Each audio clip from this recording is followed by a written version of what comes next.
మహానాడు ఎలా జరిగింది ఏం కదా చంద్రబాబు మనం ఊహించామా చంద్రబాబు గారు పార్టీ జాతీయ అధ్యక్షుడికి సింగిల్ కాలం ఇచ్చి లోకేష్ గారికి ప్రముఖంగా ఇట్లా ఇస్తారని ఊహించామా అంటే ప్రాధాన్యత క్రమం అఫ్కోర్స్ రాజకీయాల్లో కానీ ప్రత్యేకించి వారసత్వ రాజకీయాల్లో ఇది సహజంగా జరుగుతుందేమో ఈ మార్పు పరిణామాన్ని మీరు గుర్తించారా విష్ణు గారు అలాగే మహానాడు ఓవరాల్గా ఎట్లా జరిగింది చివరికి అధికార దుర్వినియోగం గుడి బడి ప్రభుత్వ ఆఫీసుల్లో జరగటం జెండాలు పెట్టడం ప్రభుత్వ ఆఫీసులకి తర్వాత వీళ్ళెవరు బద్వేల్లో మహానాడులో రికార్డింగ్ డ్యాన్స్ కూడా చేశారంట సో ఓవరాల్గా మహానాడు జరిగిన తీరుతెనులు అక్కడ ఉపన్యాసాలు లోకేష్కి క్రమేపీ పెంచుతున్న ప్రాధాన్యత ఎల్లో మీడియా సో ఓవరాల్గా మీ విశ్లేషణ ఏమిటి విష్ణు గారు?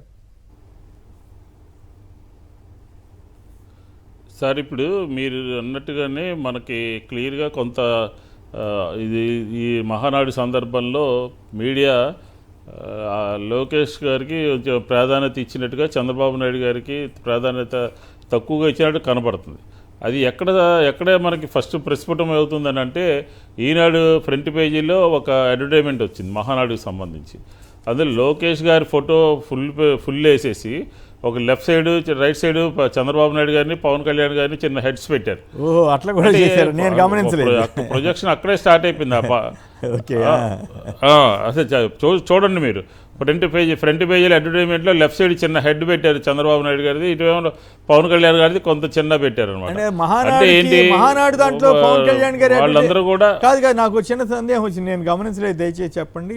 జనసేన వాళ్ళ మీటింగ్లో చంద్రబాబు గారి ఫోటో పెడుతున్నారు, ఇక్కడ చంద్రబాబు గారి ఇది మహానాడులో పవన్ కళ్యాణ్ గారి ఫోటో ఎందుకు వాడారు? ఓవరాల్గా కూటమి కింద లెక్క, మరి బీజేపీ వాళ్ళది కూడా మోడీ గారు లేదా బీజేపీ జనరల్ అలా ఏదో పెట్టినట్టున్నారు చిన్నది. వాళ్ళు ఏంటంటే మళ్ళీ కొంచెం ఇబ్బంది లేకుండా ఉండడం కోసం చేసుకున్నట్టున్నారు. ఓవరాల్గా మహానాడు ఈసారి జరిగినటువంటి మహానాడుని కనుక మనం ఒకసారి నిశ్చితంగా గమనిస్తే ఈ ప్రభుత్వానికి 2 సంవత్సరాలు కాదు అది మీరు పొరపాటు పడ్డారు. అది ఎన్టీఆర్ ఫోటో అటండి, మా వాళ్ళు నాకు ఇన్ఫర్మేషన్ పంపించారు, పొరపాటు పడ్డారు. సరే ఎన్టీఆర్ ఫోటో అదే నేను మీరు అన్న అదే నేను కూడా పొరపాటు పడ్డట్టున్నాను. అదే మొత్తం ఓవరాల్గా అదే ఓవరాల్గా ఈ ప్రభుత్వము ఈ సమాజంలో ఉన్నటువంటి ప్రభుత్వం పరిపాలన మీద కొంతమంది వ్యతిరేకంగా ఉన్నారు అని చెప్పని అర్థం తెలుసుకుంది. దాంట్లో ప్రధానంగా తెలుగుదేశానికి సంబంధించినటువంటి క్యాడరే వ్యతిరేకంగా ఉంది, రైతులే వ్యతిరేకంగా ఉన్నారు, మహిళలు వ్యతిరేకంగా ఉన్నారు, అలాగే విద్యార్థులు అసహనంగా ఉన్నారు అని చెప్పని వాళ్ళు గ్రహించి ఆ ప్రసంగాల్లో కూడా అయ్యే మాట్లాడుతూ ఉన్నారు. చంద్రబాబు నాయుడు గారి మాటల్లో అయితే ఆయన యథావిధిగా జగన్మోహన్ రెడ్డి గారి పార్టీని, జగన్మోహన్ రెడ్డి గారి యొక్క దీన్నే ప్రధానంగా మాట్లాడుతూ క్యాడర్ అని చెప్పి అరుస్తున్నాడు. ఎంపీలు అంటే పార్టీ కాదు, ఎమ్మెల్యేలు అంటే పార్టీ కాదు, ఇంకా అధికారంలో ఉన్నటువంటి వాళ్ళే కాదు, క్యాడర్ని గౌరవించాలి అని చెప్పారు. అంటే ఏంటి, క్యాడర్ని వాళ్ళు వ్యతిరేకంగా ఉన్నారు, అసహనంగా ఉన్నారని గ్రహించారు. అలాగే ఆయన ఏం చేశారంటే ఆయన మొత్తం అంతా కూడా చంద్రబాబు నాయుడు గారు జగన్మోహన్ రెడ్డి గారిని గొడ్డల పార్టీ తల్లి చెల్లి అని చెప్పని పాత ప్రసంగాలే మహానాడులో ఓపెనింగ్ ప్రసంగంగా అయిపోయింది. తీర్మానాల్లో కూడా అదే పెట్టారు. ఎందుకంటున్నామంటే ఈ ప్రభుత్వం 2 సంవత్సరాల్లో ప్రజలు అధికారం ఇచ్చిన తర్వాత ఏ రకమైనటువంటి పనులు చేశామో, ఎంతమందికి లబ్ధి చేకూర్చామో, ఎంత డెవలప్మెంట్ చేశామో చెప్పాలి. ఎక్కడా కూడా ఈ కంపెనీల్లో ఇన్ని ఉద్యోగాలు ఇచ్చామో అని చెప్పని ఎక్కడా కూడా డేటాతో సహా బయటపెట్టినటువంటి పరిస్థితి లేదు. అట్లాగే మిగతా సంబంధించినటువంటి వాళ్ళందరితో కూడా పార్టీని విమర్శిస్తూనే ఒక లైన్ తీసుకున్నారు వైఎస్ఆర్ కాంగ్రెస్ పార్టీని. అంటే దానికి కారణం ఏంటంటే ఇంకా బదనాం చేయాలి, ఇంకా ఒక రకమైనటువంటి ఆందోళన కనపడతా ఉంది. తెలుగుదేశంలో మేము ప్రభుత్వంలో ఉన్నాము, ప్రజలకు ఇది చేశాము అని చెప్పేటటువంటి స్పష్టత లేకుండా వైఎస్ఆర్ కాంగ్రెస్ పార్టీని, జగన్మోహన్ రెడ్డి గారికి సంబంధించినటువంటి వ్యక్తుల్ని మాట్లాడుతూ ఉన్నారు. ఎస్టీలకు సంబంధించినటువంటి వారేమో ఎస్టీలకు వ్యతిరేకం అని చెప్పాను, క్రైస్తవులకు సంబంధించిన వాళ్ళతోనేమో క్రైస్తవులకు వ్యతిరేకం అని చెప్పాను. అలా కులాల వారీగా వైఎస్ఆర్ కాంగ్రెస్ పార్టీ వీళ్ళందరికీ వ్యతిరేకం అని చెప్పించేటటువంటి కార్యక్రమాన్ని నేనంతా కూడా తీసుకోవడం జరిగింది. అది ఒక రకంగా చెప్పాలంటే వాళ్ళు చేసినటువంటి చెప్పుకోలేనటువంటి పరిస్థితి ఉంది. ఎన్నికల మేనిఫెస్టోలో పెట్టినటువంటి అంశాలు, అలాగే సూపర్ 6 ఎట్లా ఫెయిల్ అయింది, అలాగే రోడ్ల పరిస్థితి ఏంటి, అలాగే గిట్టుబాటు ధర కొనలేకుండా ఏ రకంగా ప్రభుత్వం వెనకబడిపోయింది, ఇవన్నీ కూడా ఆందోళన చెందేటటువంటి అంశాలు. దీంతోపాటు రికార్డింగ్ డ్యాన్సులు అనగా లేకపోతే దేవస్థానాలకు సంబంధించినటువంటి కళ్యాణ మండపాల్లో, ఉదాహరణకి విజయవాడ నగరంలో ఆర్వేస్ సంబంధించినటువంటి కళ్యాణ మండపాల్లో పెట్టి గుళ్ళకి జెండాలు కట్టి వాళ్ళని భయపెట్టి వాళ్ళు అక్కడ తీసుకున్నటువంటి పరిస్థితి కనపడింది. ఓవరాల్గా ప్రభుత్వము హ్యాపీగా ఉన్నట్టు, లేకపోతే ప్రజలందరూ కూడా హ్యాపీగా ఉన్నట్టు ఎక్కడా కూడా లేదు. ఖాళీ కుర్చీలతో దర్శనమిస్తూ ఉంది. ప్రజలందరూ కూడా అసహనంగా ఉన్నారని చెప్పని గ్రహించే దానికి తగ్గట్టుగానే కొంత ప్రసంగాలు కనపడ్డాయి. భయాందోళన మాత్రం వైసీపీ మీద ఎక్కువగా కనపడింది. అయితే అంటే ఒకటి చాలా చోట్ల పెట్టారంట కదా, ఈ రకంగా క్లస్టర్లుగా పెట్టి ఏదో పొదుపు చేద్దాం అనుకుంటే ఎక్కువ ఖర్చు అయిందని చెప్పి రాస్తున్నారు. ఆ లోకల్ లీడర్స్ మీద ఎక్కువ ఖర్చు పెట్టాల్సి వచ్చిందనేది ఒకటి చెబుతున్నారు. మరోవైపు 1,00,000 మంది మహిళల్ని పారిశ్రామికవేత్తలు చేసేసామంటున్నారు చంద్రబాబు గారు. మొన్నేమో కోటి పరిశ్రమలు తెస్తారు. ఇప్పుడు జగన్మోహన్ రెడ్డి గారి యొక్క పరిపాలనలో మహిళలకు సంబంధించి మహిళా అభ్యుదయం కానీ, మహిళా సాధికారి కానీ, మహిళా రక్షణ కానీ ఏ రకమైనటువంటి చర్యలు చేపట్టామో మీరు ఈరోజు 33% అంటే ఆ రోజుల్లోనే చట్టాలు లేకుండానే ముందు చూపుతోనే జగన్మోహన్ రెడ్డి గారు 51% ఏ రకంగా చేశారు అంతా కూడా రికార్డు ఉంది.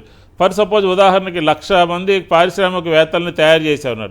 ఏ జిల్లాలో చేశారు, ఏ నగరంలో చేశారు, ఏ నియోజకవర్గంలో చేశారు మేమైతే చెప్పగలుగుతాం. చేయూత ద్వారా 25,000 కోట్ల రూపాయలు ఇవ్వడం జరిగింది. అలాగే ఆసరా ద్వారా 80 లక్షల మందికి 26,000 కోట్ల రూపాయల నిధులు డైరెక్ట్గా వాళ్ళకి జమ చేయడం జరిగింది.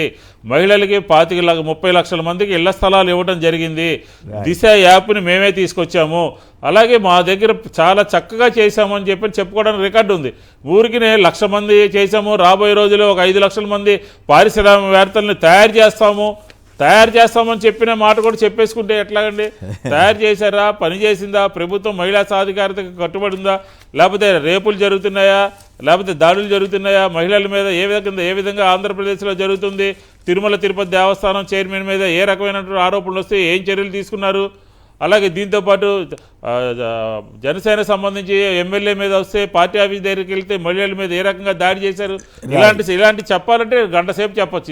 ఈ 2 సంవత్సరాల్లో మహిళలకు సంబంధించినటువంటి కార్యక్రమాలు ఏ రకంగా అన్యాయం జరిగిందో. కాబట్టి పేపర్లో రాసుకున్న, మహానాడులో చెప్పిన మహిళా సాధికారత అనేది ఖచ్చితంగా జగన్మోహన్ రెడ్డి గారి ప్రభుత్వంలోనే సాధ్యపడింది అని చెప్పని రికార్డుల ద్వారా, ఆధారాలతో సహా వైఎస్ఆర్ కాంగ్రెస్ పార్టీ చెప్పగలదు. రైట్. తిలక్ గారు చెప్పండి, ఓవరాల్గా మహానాడు లోకేష్ గారికి ఇక పట్టం కట్టడానికి వీలుగా అన్నట్లుగా అనిపిస్తూ ఉందా, లేదు మనది పొరపాటు విశ్లేషణ ఏమనిపిస్తూ ఉంది? ఓవరాల్గా వాళ్ళ స్పీచ్లు కానీ ఇవన్నీ కూడా చూస్తే పబ్లిక్ అడ్రసెస్ కానీ వాళ్ళ హామీలను కానీ ప్రస్తావించి మేము ఇది చేసాం, ఇది ఇంకా ఇది చేయాలి, ఇట్లాంటి ఏమైనా చెప్పారా లేదా? కేసరి గారు తొలి మహానాడు నుంచి ఇప్పటి వరకు నేను అబ్జర్వ్ చేస్తున్నాను నా జర్నలిజం ఎక్స్పీరియన్స్ లో.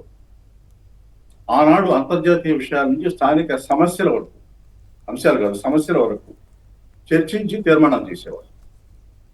ఈ రోజున సరే తీర్మానాలు 20 చేస్తామని వాడు ఒక మాట అనుకున్నారు. 20 తీర్మానాలు, 65 మంది స్పీకర్స్ అని చెప్పేసి. సరే ఉపన్యాసాల్లో ఏముంది?